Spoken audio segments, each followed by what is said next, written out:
Chosen one. You didn't stumble onto this by accident. There's a kind of wisdom you've carried since before you had words for it. Not the kind you learned in school, not the kind anyone handed you. The kind that lives in the way you sense people, the way you know something is wrong before it happens, the way you see what others miss, and then spend years wondering if something is wrong with you for seeing it. Today, you stop wondering. Today, you begin to understand. Don't just listen, recognize. You've felt it your whole life. Sitting in a room full of people, hearing laughter, watching smiles, and sensing something underneath that nobody else seemed to notice. A tension between two people who hadn't said a word to each other. A compliment that carried something heavier than kindness. A decision being made behind closed doors that everyone else trusted, but your gut quietly rejected. And you said nothing.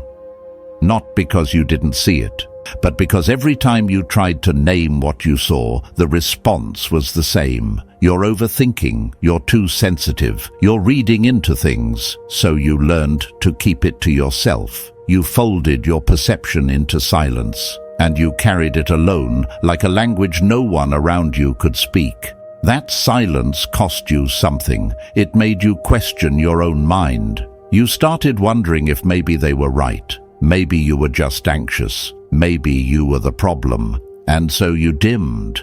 Not because your light was weak, but because the rooms you were standing in had no space for that kind of seeing.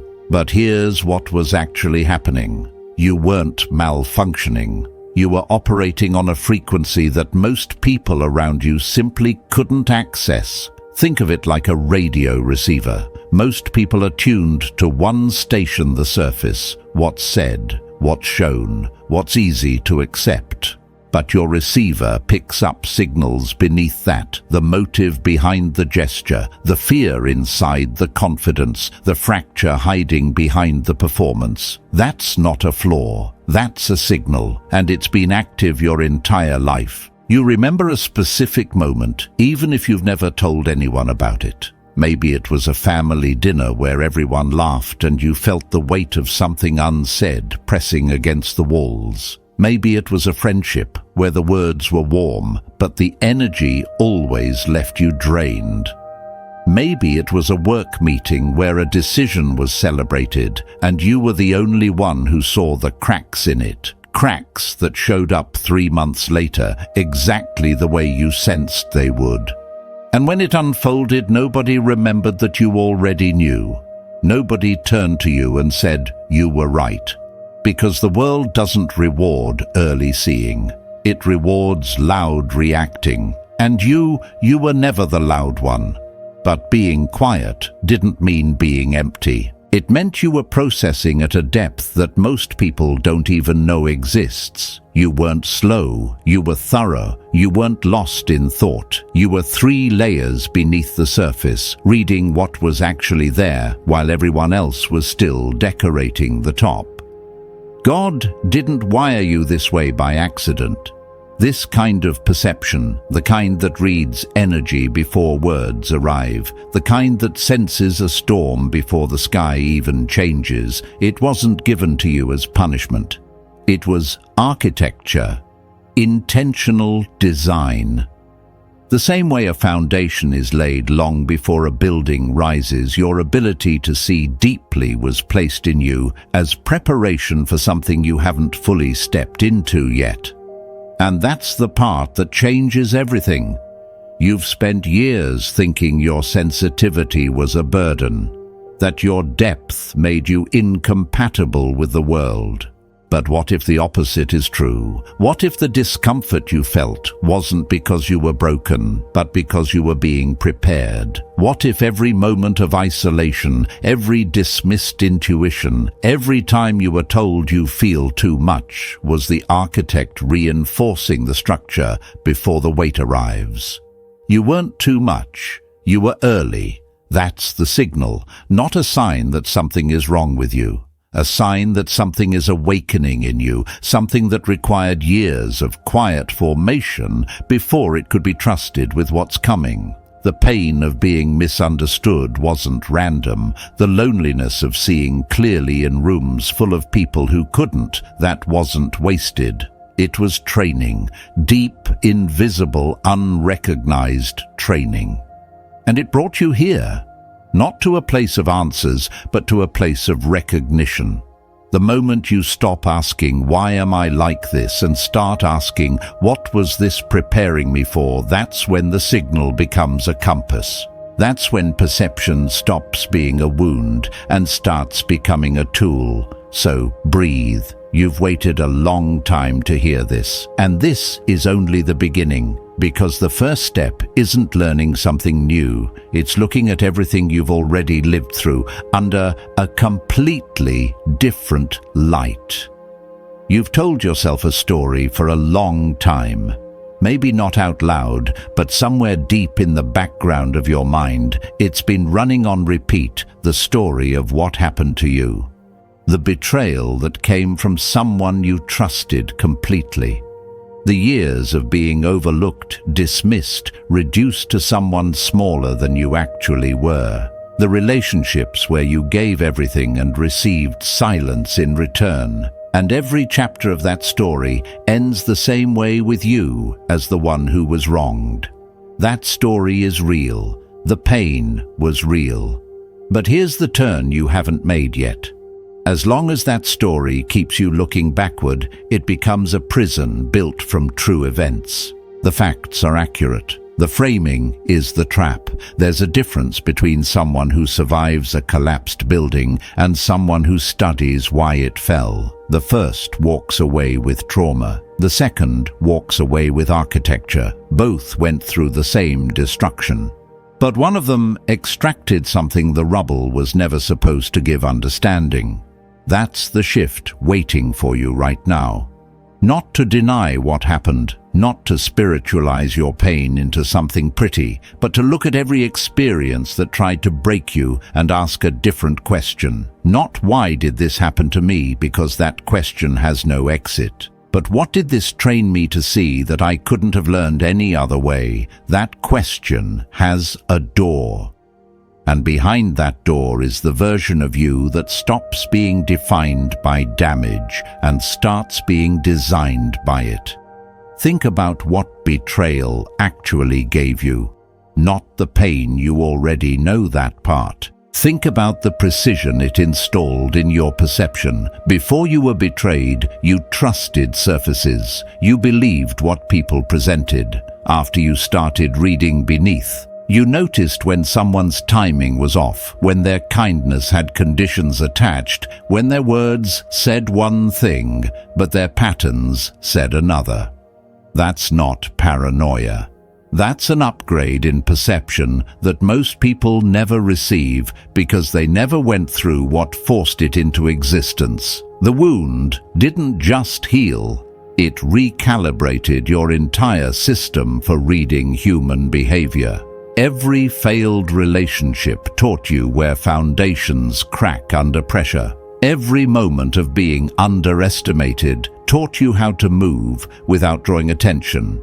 And that quietly is one of the most powerful strategic advantages a person can carry. Every season of isolation taught you the difference between loneliness and solitude, between being abandoned and being repositioned.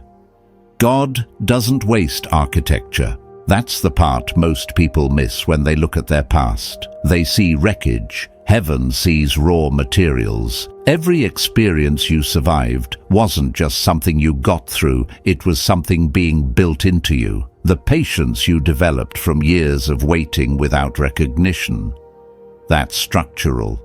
The discernment you carry from being deceived by people who smiled while they lied, that's load-bearing.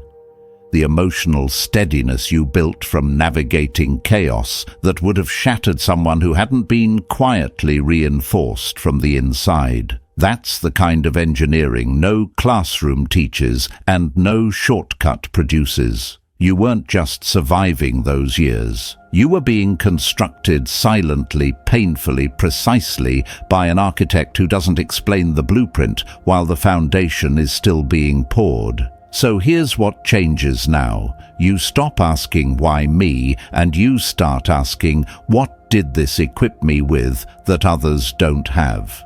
Betrayal equipped you with the ability to read intention before it announces itself. Loneliness equipped you with a self-sufficiency that doesn't collapse when external validation disappears. Being underestimated equipped you with the ability to operate beneath the radar.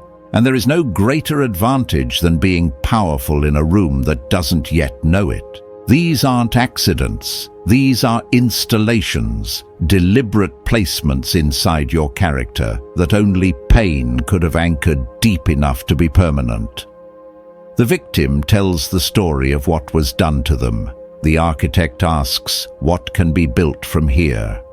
And you, chosen one, you've been carrying blueprints disguised as scars for longer than you realize. The question was never whether you'd be broken by what you went through. The question was always whether you'd recognize that every fracture was a line in a design you hadn't yet stepped back far enough to see. Now you're stepping back. And the view from here is different, because what looked like destruction from the inside looks remarkably like preparation from above. And the only thing left to ask is, what was all of this preparing me to carry? That answer begins with learning to protect what's already been built. And protection starts with the most underestimated force you possess, your silence. You've noticed it before, but never had the language for it. You wake up with clarity, with energy, with a quiet sense of direction, and then one conversation drains it all. One phone call, one text thread, one meeting where someone else's chaos becomes your emotional responsibility. By the end of the day, you're hollow, not because you worked too hard or slept too little, but because something invisible left your system and you didn't even notice it happening. That something has a name.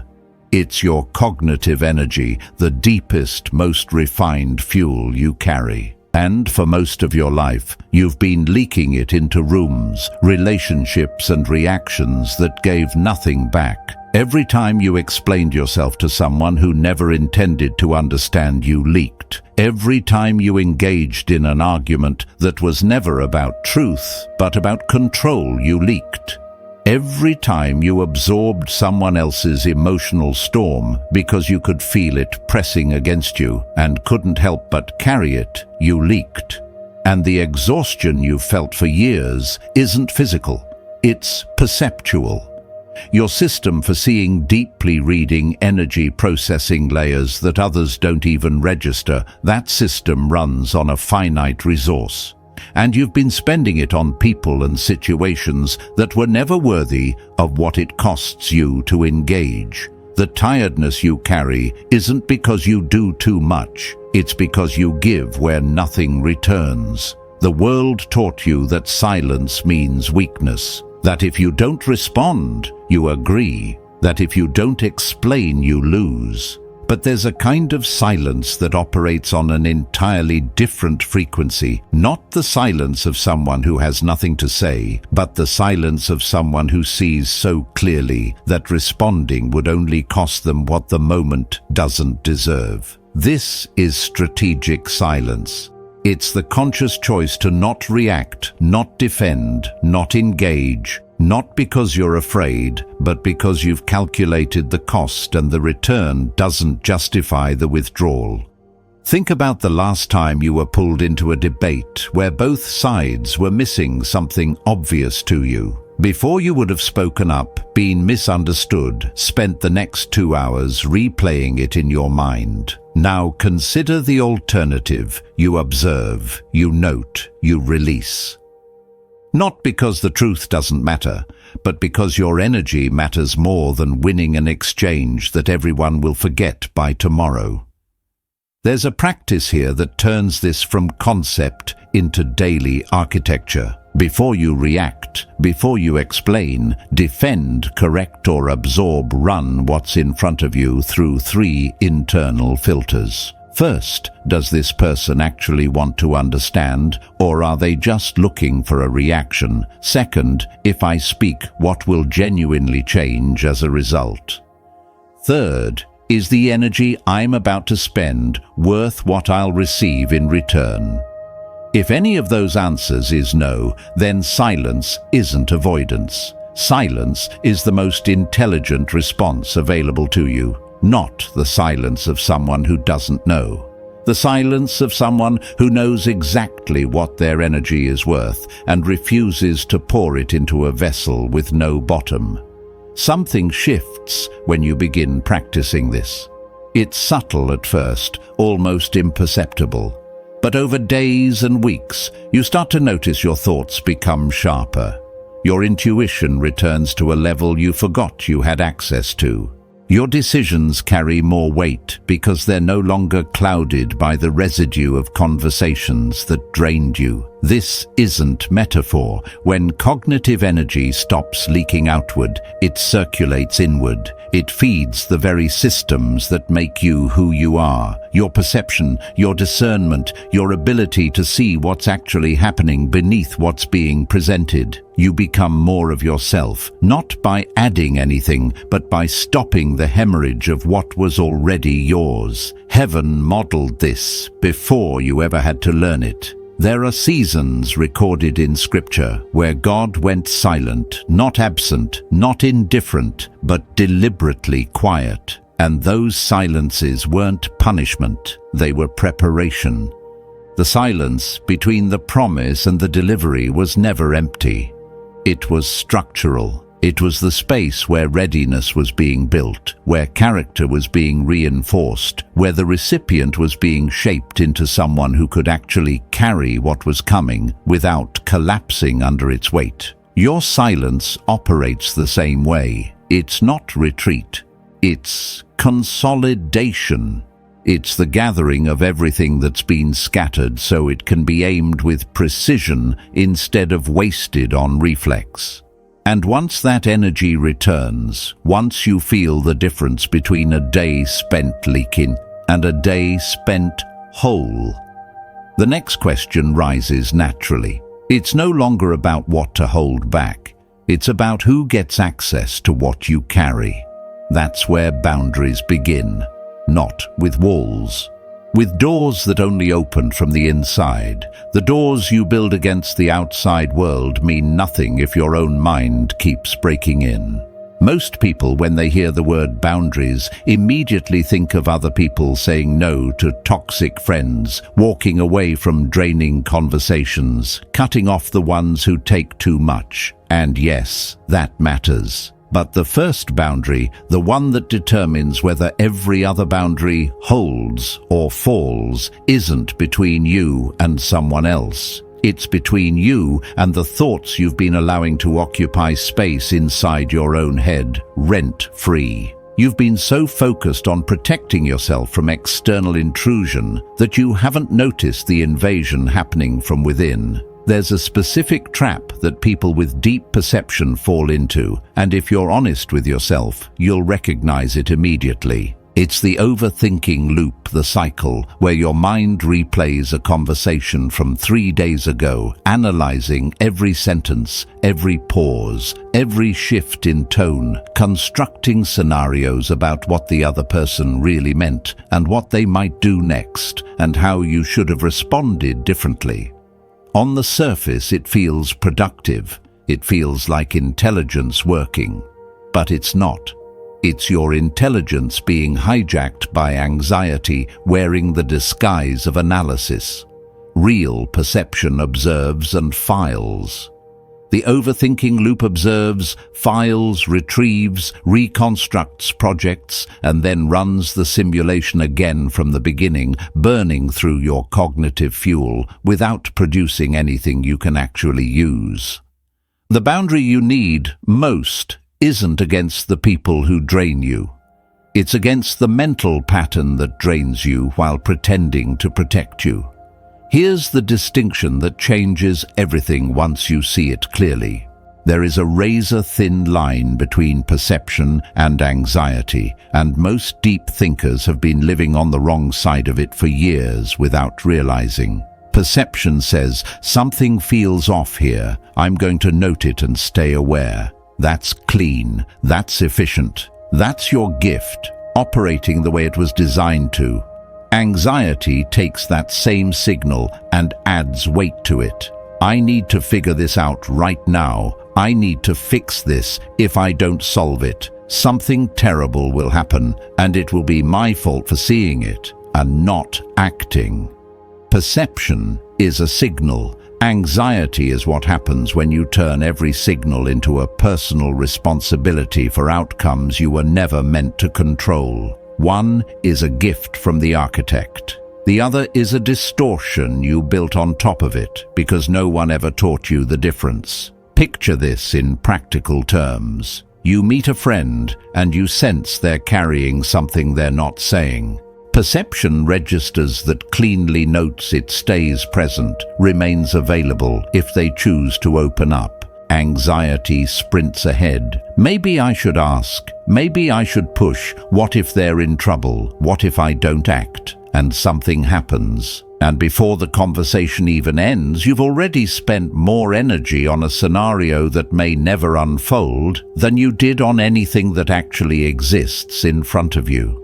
That's the leak that no external boundary can fix. That's an internal door that keeps opening on its own because you never installed a lock. The lock is a filter, and it's simpler than your mind wants it to be. When a thought arrives, and they arrive constantly, especially in a mind as active as yours, pass it through one question before you let it stay.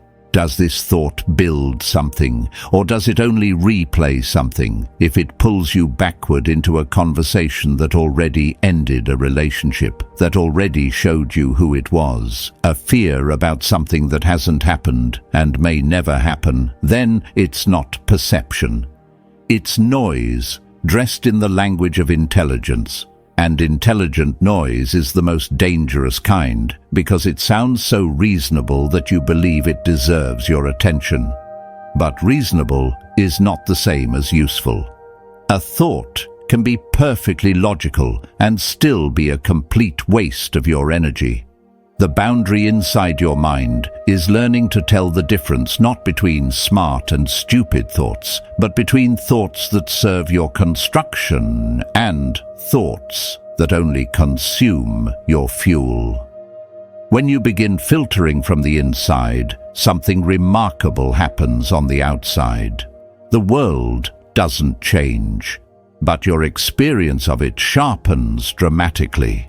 You stop seeing every situation through the fog of mental noise and start seeing it through the clean glass of grounded perception. Conversations become simpler, decisions become faster. Intuition, real intuition, not anxiety masquerading as gut feeling, returns with a clarity you thought you'd lost permanently. All because you stopped letting every thought that knocked on the door walk in and sit down.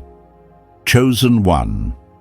The mind that was given to you is extraordinary, but extraordinary instruments require discipline, not just capacity. And the discipline starts here, not in controlling what others do to you, but in governing what you allow to circulate inside you. Once the inner border holds everything beyond it, begins to reorganize.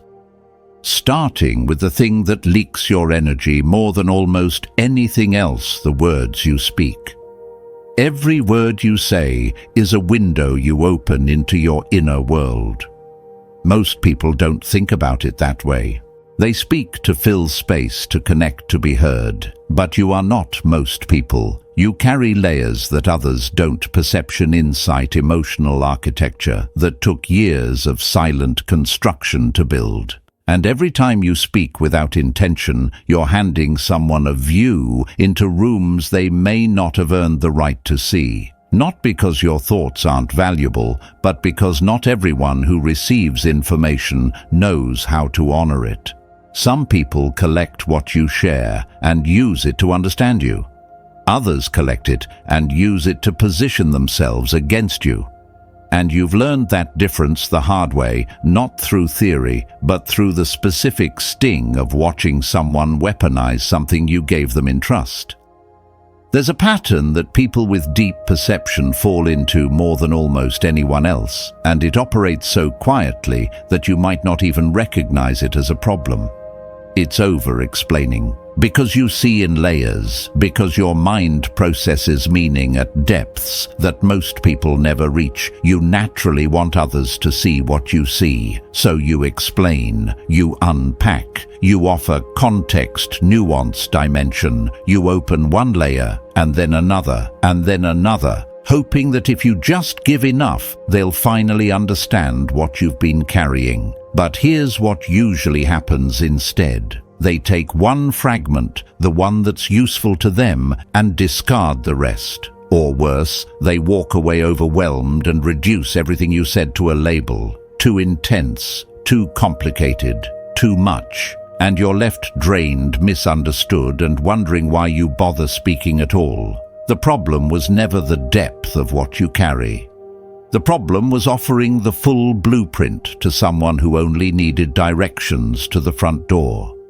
Think of every piece of information you share as a key to your plans, your vulnerabilities, your fears, your unfinished dreams. Before you hand that key to anyone, one question should pass through your mind. Does this person deserve access to this room? Not, do they want it? Not, are they asking for it? But have they demonstrated through consistent behavior, and not just words, that they can be trusted to hold what's behind that door without using it against you or leaving it open for others to walk through? This isn't paranoia. This is stewardship. The architect didn't build what's inside you for public exhibition. Some of what you carry is meant for the right person, at the right time, in the right context. Releasing it early doesn't make you generous. It makes you unguarded. And there is a difference between openness and exposure that every chosen one eventually learns, usually after the cost has already been paid. There's something else that happens when you speak without filter, something more subtle than being misunderstood. You dilute the energy of what's still forming inside you. You've experienced this. You have a project, a vision, a direction that's still taking shape. It's alive inside you, fragile, growing, full of potential. And in a moment of excitement, you share it. The person listens, nods, maybe offers a lukewarm response or an unsolicited opinion. And within days, something about that vision feels different, lighter, less urgent, less yours. Not because the idea was weak, but because you opened the container before the contents had solidified. You let someone else's energy, their doubt, their indifference, their unconscious envy seep into something that wasn't ready to withstand external contact. Not every truth needs to be spoken the moment it arrives. Some truths need to be protected until they are strong enough to stand on their own, regardless of who hears them. So the practice is this: speak less, speak precisely, and stop when the message has landed.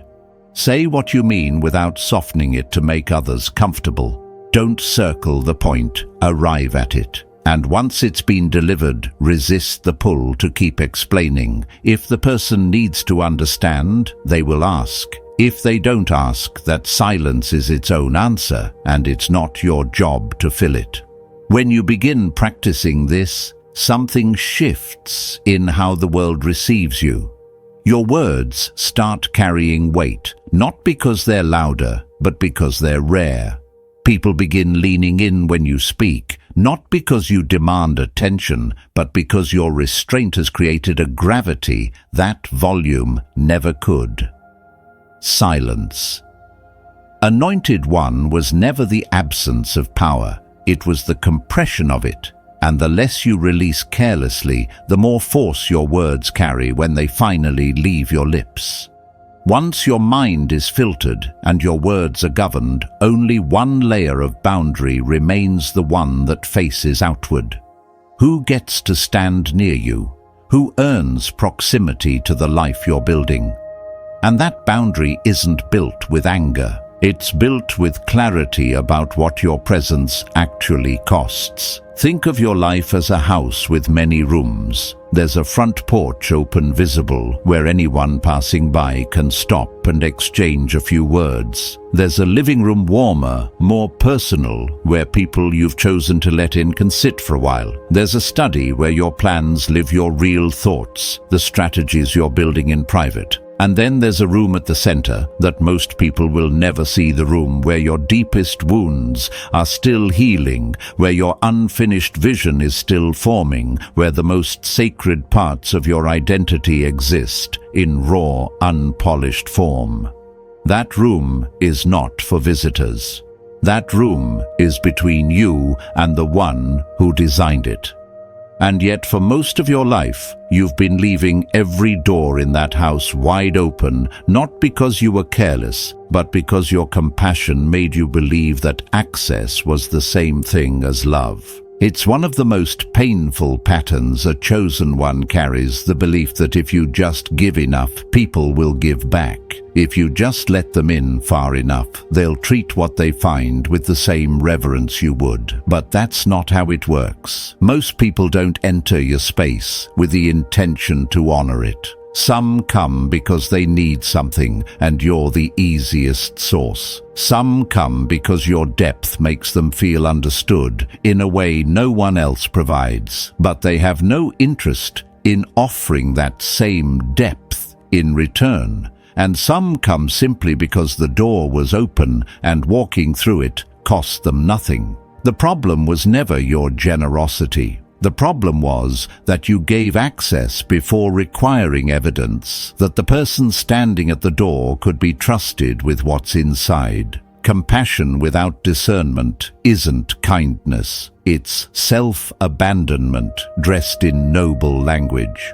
Every relationship you hold has an energy cost, and if you're honest with yourself, you already know which ones are running a deficit. There are people in your life who withdraw constantly and deposit never. People who show up when they need your insight, your calm, your ability to make sense of their chaos, and disappear entirely when the season shifts and you're the one who needs grounding. This isn't about bitterness. This isn't about keeping score. This is about recognizing that your energy is a finite, sacred resource, and that the architect did not build what's inside you so it could be consumed by anyone with proximity. Before you allow someone deeper access, before they move from the porch to the living room, from the living room to the study, watch them. Not their words, their behavior when they think you're not paying attention.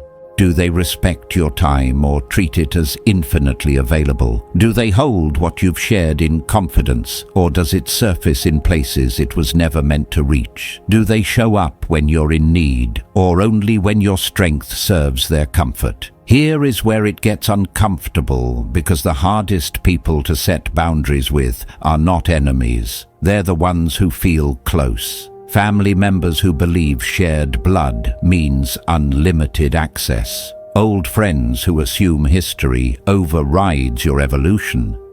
Colleagues who've grown so used to your availability that your withdrawal feels like an offense. These are the relationships where guilt does its heaviest work, convincing you that protecting yourself means betraying someone else. But that's a lie that has cost you more than you've ever calculated. Boundaries are not walls built from anger. They are doors installed with clarity. And a door is not a rejection, it's a selection. It says, you are welcome here, but here has conditions. Conditions that exist not to punish anyone, but to preserve something sacred that cannot survive without protection. The ones who truly belong in your life will never pressure you to remove the boundaries you've set. They won't guilt you into access. They won't interpret your distance as coldness or your selectiveness as arrogance. Instead, they will stand at the threshold and wait because they understand instinctively that what you're protecting has value precisely because it isn't handed out freely. These are the people heaven sends, not the ones who demand entry, but the ones who honor the door. And you will recognize them not by what they say, but by how they behave when you offer them nothing and they remain present anyway. That's the difference between someone who wants what you carry and someone who respects why you carry it carefully. Anointed One, you have permission to be selective. You have permission to let people sit on the porch for as long as it takes to know whether they belong any closer. You have permission to protect what's still healing, what's still forming, what's still sacred and unfinished inside you. Not with hostility, but with the quiet, grounded authority of someone who finally understands that proximity to you is not a right. It is an earned position. And now that your mind is filtered, your words are governed, and your space is protected, something deeper begins. Not defense anymore, not recovery. What begins now is mastery. The point where everything you've reclaimed starts generating power you haven't felt before. There's a shift that happens when a person stops leaking and starts consolidating, and it doesn't announce itself with fireworks or sudden breakthroughs. It arrives quietly, almost imperceptibly, the way dawn doesn't burst into a room, but slowly changes the color of everything in it. You start noticing it in small moments first. A decision that used to take you 3 agonizing days now resolves in an afternoon. A situation that would have pulled you into a spiral of overthinking passes through your awareness and exits cleanly without residue. A conversation that once would have cost you hours of emotional recovery now ends, and you walk away whole. Nothing dramatic happened, but something foundational shifted. The energy you spent years pouring into reactions, explanations, and people who gave nothing back, that energy is circulating inside you now. And when internal energy stops scattering, it starts doing something the world can feel but rarely understands. It starts reorganizing what's around you. This is not mysticism. This is mechanics. When you stop operating from a place of reaction, when your decisions are no longer driven by fear of loss, need for approval, or the desperate urgency to prove your worth, you begin making choices from a fundamentally different position. And different positions produce different outcomes. Consider how this plays out in the most practical arena. There is money. A person who is internally reactive makes financial decisions that mirror their inner chaos. They chase trends because stillness feels like falling behind. They accept compensation below their value because negotiation requires a steadiness they haven't built. They invest in the wrong things at the wrong time because anxiety disguises itself as opportunity. And they can't tell the difference. Now consider the person who has done the internal work, who has filtered their thoughts, governed their words, and built boundaries that protect their clarity. That person doesn't chase, they assess. They don't panic when the market shifts or the opportunity seems to be closing. They ask the question that reactive minds are too flooded to formulate: is this aligned with what I'm building, or is it just loud enough to feel urgent? 2 people start a business in the same year. One is driven by external pressure, what's trending, what competitors are doing, what looks impressive from the outside. Every quarter the strategy changes because the emotional weather changes. 3 years later, that person has pivoted 5 times and built nothing with roots. The other person begins from a different place entirely, not from what's popular, but from what they understand deeply. They don't react to competition, they study it and ask what's being missed, who's being underserved, where the gap exists that only patience can reveal. When failure arrives, and it does, they don't abandon the path. They study the failure the way an engineer studies a structural test. What cracked? Where the load exceeded capacity. What needs reinforcing before the next phase? 3 years later, that person is still on the same road, but the road now has depth, infrastructure, and a foundation that compounds quietly while everyone else is still starting over. The difference between them was never intelligence, it was internal regulation. One was building from noise, the other was building from stillness. This is where the spiritual and the material stop being separate categories and reveal themselves as one continuous system. The architect didn't design your inner world and your outer world as two disconnected territories. They are the same structure viewed from different angles. When your interior is chaotic, your exterior reflects it. Scattered finances, unstable relationships, decisions that feel right in the moment and collapse under examination. When your interior is ordered, when your mind is clear, your energy is protected, your words are precise, your exterior begins to mirror that order. Not overnight, not magically, but mechanically, the way a clean signal produces a clear image, while static produces distortion. You've been upgrading the signal for the last 6 chapters, and the image is starting to change. This is what mastery looks like in its early stages, not grand achievements or sudden windfalls, but a quiet reorganization of how reality responds to your presence. Opportunities don't arrive because you chase them harder. They arrive because you became someone who could evaluate them without desperation clouding the lens. Relationships don't improve because you demanded more. They improve because the people who can't meet your new frequency naturally fall away, and the ones who can begin to find you. Financial clarity doesn't come from learning more strategies. It comes from the internal stillness that allows you to see which strategy actually fits what you're building instead of what the noise is selling. Chosen. One mastery isn't the destination you reach after the work is done. It's the quality of presence you carry while the work is still unfolding. And that presence, grounded, undisturbed, operating from surplus instead of deficit, is already altering more than you realize. But the alteration doesn't stop with circumstances. It reaches people. And what happens when others begin sensing the shift in you? That's where mastery deepens into something they can feel but will never be able to explain. Something has changed in how people respond to you, and it didn't start with anything you said or did differently on the surface. The words are the same, the face is the same, but the energy behind it has shifted, and the people around you are reacting to that shift, whether they understand it or not.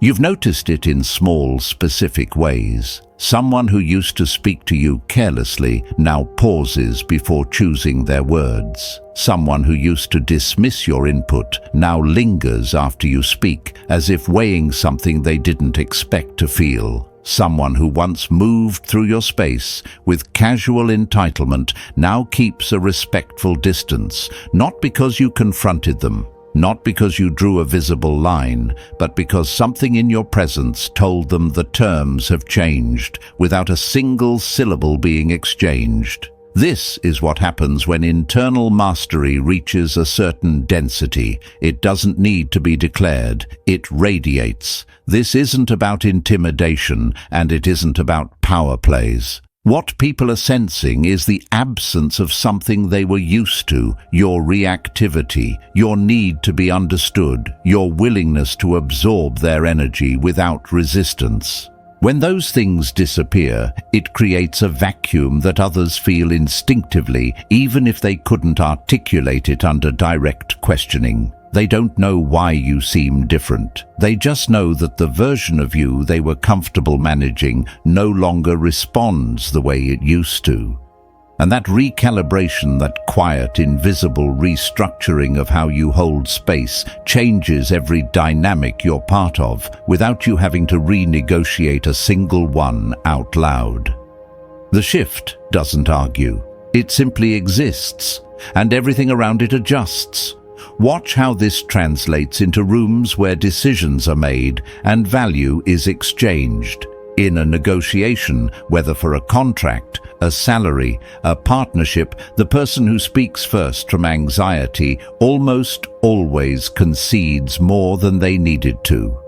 They fill silence with justification. They preemptively lower their ask because the discomfort of holding space feels unbearable. But the person who has internalized mastery operates differently. They state what they carry. They let the silence do its work. And more often than not, the silence gets filled by the other side, usually with a better offer than what would have resulted from rushing. This isn't manipulation. This is the natural consequence of someone who knows their value deeply enough that they don't need to perform it. Silence in negotiation is not weakness. It is the language of someone who understands that what they bring to the table doesn't require decoration. And the world, whether in boardrooms or relationships, consistently pays more for what doesn't beg to be purchased. But here's where this needs to land personally before it moves any further. Pause for a moment and look at the distance you have traveled since the beginning of this message. You started with a question, why do I see what others don't? And that question led you through recognition, through reframing your pain as architecture, through reclaiming your energy, through filtering your mind, governing your words, protecting your space. And now you're standing in a place where the internal work is producing external evidence, not because you forced it, but because alignment works that way. The architect didn't design the interior and exterior of your life as separate systems. They are connected at every joint. When one shifts, the other follows. What you've been doing quietly, the unseen, restructuring, the unglamorous discipline of not reacting, not leaking, not abandoning your own boundaries that work, is now surfacing in ways that others can observe. But you're the only one who knows the real cost of what it took to get here. Anointed One. You don't need anyone to validate the shift. You can feel it in how you sit with discomfort now without crumbling, how you hold a room without performing, how you receive silence without rushing to fill it. These are not small things. These are the markers of someone whose inner architecture has reached a level of structural integrity that the external world is beginning to reflect. And what comes next isn't about deepening the mastery further. The mastery is already in motion.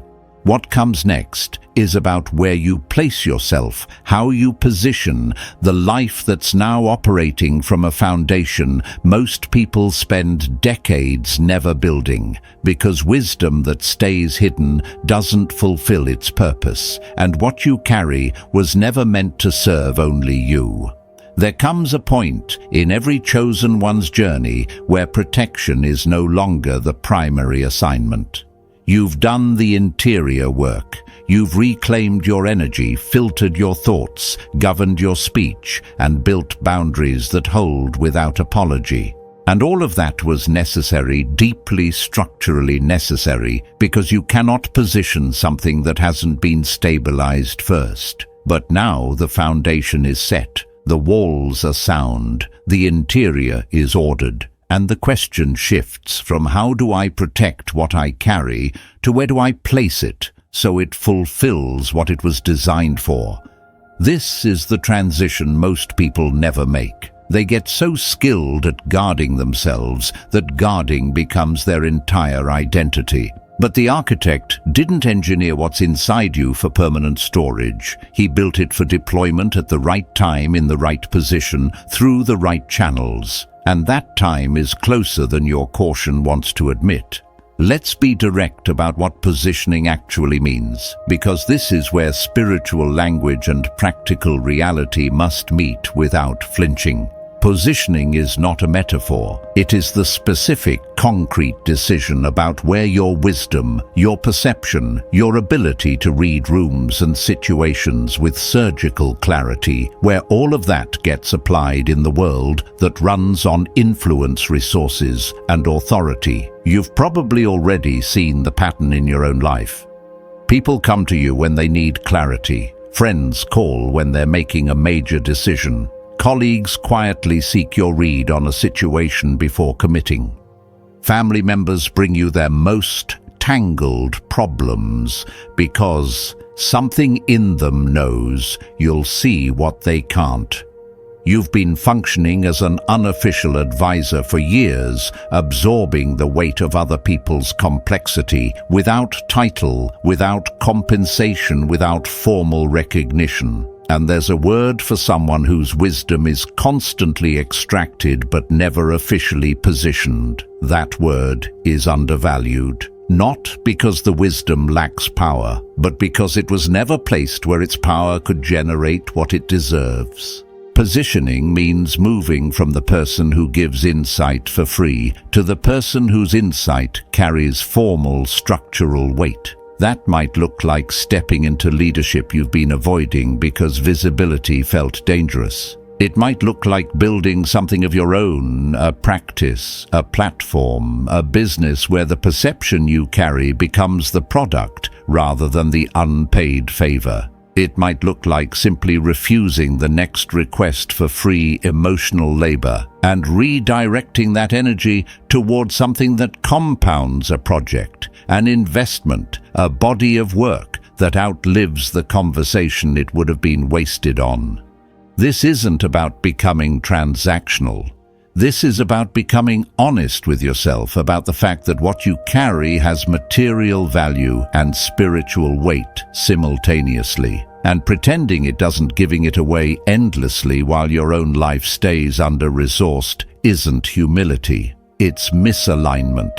The architect didn't give you the ability to decode human behavior, so you could spend your life solving other people's puzzles while your own blueprint sits untouched on the table. Consider how a well operates. When the water table is deep and the well is properly built, it doesn't need to advertise. People who are thirsty find it. They come because what it holds is genuine and because the structure is sound enough to sustain the draw without collapsing. But a well that lets everyone draw without limit, without maintenance, without replenishment, without any mechanism to regulate the flow, eventually runs dry. And a dry well serves no one, not even the ground it sits on.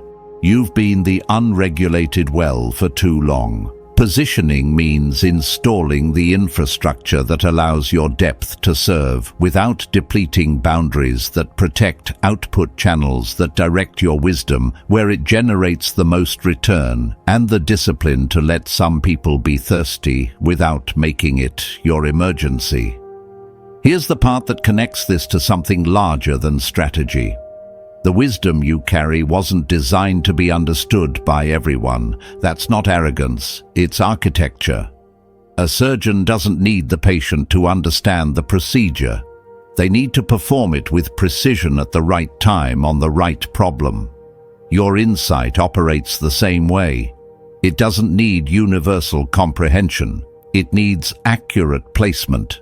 And when you stop trying to make everyone see what you see and start focusing on positioning your wisdom where it creates the deepest impact, something profound happens. The right people begin finding you without advertisement. The right doors begin opening without force. Not because the universe is performing magic on your behalf, but because alignment has a gravitational quality. When you stand in the correct position, what belongs to you doesn't have to be chased. It recognizes the signal and it moves toward the source. Chosen one. You've spent the majority of your life carrying wisdom that the rooms you were in couldn't hold. That season served its purpose. It built your endurance, sharpened your discernment, and taught you the cost of misplacement. But the season of carrying without positioning is ending. What remains is the clearest and most consequential decision you'll make, not what to protect anymore, but what to build with everything you've been protecting. And that decision doesn't require anyone's permission. Only your willingness to stop hiding what was always meant to be placed where it could finally do what it was created to do. There's an image that holds everything you've walked through in a single frame, and it's worth sitting with before this ends. Imagine a lamp that has been burning since before you had language for what it was. That lamp is the perception you carry, the ability to see beneath surfaces, to sense what others miss, to know things before the evidence arrives. It has always been lit, but for years it was buried under layers. Layers of self-doubt that accumulated every time someone told you that you were too much. Layers of social pressure that taught you to dim so others wouldn't feel uncomfortable in your presence. Layers of old wounds that convinced you the light itself was the problem. What you've done across this journey, not just listened to but moved through, was not the addition of something new.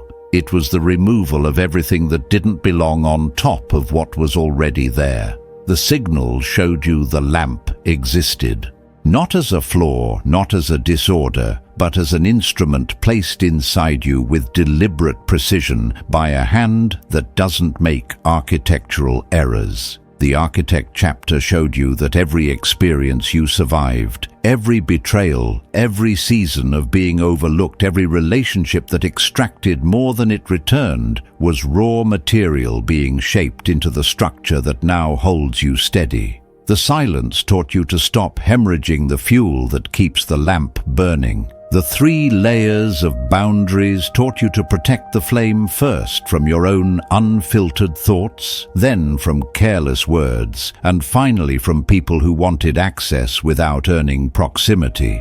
The mastery chapters showed you what happens when internal order begins producing external evidence, how stillness becomes strategy, how clarity becomes currency, how the shift in your presence rearranges rooms without a single word being spoken. And positioning brought you to the threshold where carrying becomes building, where wisdom stops being hidden and starts being placed where it can generate what it was always designed to create. That's the full arc. Not from weakness to strength, you were never weak.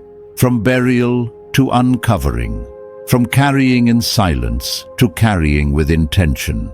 From protecting what you have to positioning it where it belongs. And standing here at the end of that arc, there's one final truth that needs to be said, plainly without decoration, because it's the one that ties every chapter to its root. You were not chosen because you are better than anyone else. You were not selected because the universe plays favorites, or because some cosmic lottery placed your name above others. Chosen in the way that matters has never meant elevated. It has meant entrusted. It means you were given a capacity for sight, for depth, for reading the architecture of human behavior and spiritual movement. And with that capacity comes a weight that most people were never asked to carry. You didn't receive this because you're special. You received it because something in your design said, this one can hold it. This one can be trusted not to weaponize it, not to waste it, not to collapse under the specific kind of loneliness that comes with seeing more than the room is ready to acknowledge. That's what it means to be anointed in the truest sense. Not applauded, not celebrated, entrusted. And stewardship, the act of carrying what was given to you with discipline, with precision, with the willingness to serve from overflow rather than from depletion, that is the assignment. Not perfection, not performance. Faithful, clear-eyed stewardship of a gift that was never yours to waste and never yours to hide. So breathe. You've been here through the entire journey. That alone is not coincidence. Something in you recognized what was being spoken before your mind had time to evaluate whether it was comfortable. That recognition is the signal confirming what you already knew. This message found you because you were ready to receive it. Not ready in the sense of having everything figured out, ready in the sense of being willing to stop hiding and start building with what you've been carrying in the quiet. If something in this reached a place deeper than your thinking mind, not your logic, but the part of you that knows before it can explain why it knows, then leave a mark. Not for me, for yourself. A comment, a word, a single line written to the version of you that almost gave up before today. Consider it a small ceremony the moment you stopped questioning what you carry and began honoring it. And if there is someone in your life still trapped in the season you just walked out of, still wondering why they see too much, still mistaking their depth for damage, send this to them. Not because these words are special, but because sometimes a person just needs to hear that they are not alone in what they perceive, and that what feels like a burden is actually a blueprint they haven't yet learned to read. Subscribe if you intend to return, not for content, but for remembrance. Every time you come back, you're choosing to remind yourself of something. The noise of daily life tries to make you forget that you see clearly that your silence was preparation and that what you carry was meant to be lived fully, not understood by everyone. Chosen one. The wisdom inside you doesn't need the world's approval. It only needs your willingness to finally stop apologizing for it and start building with it.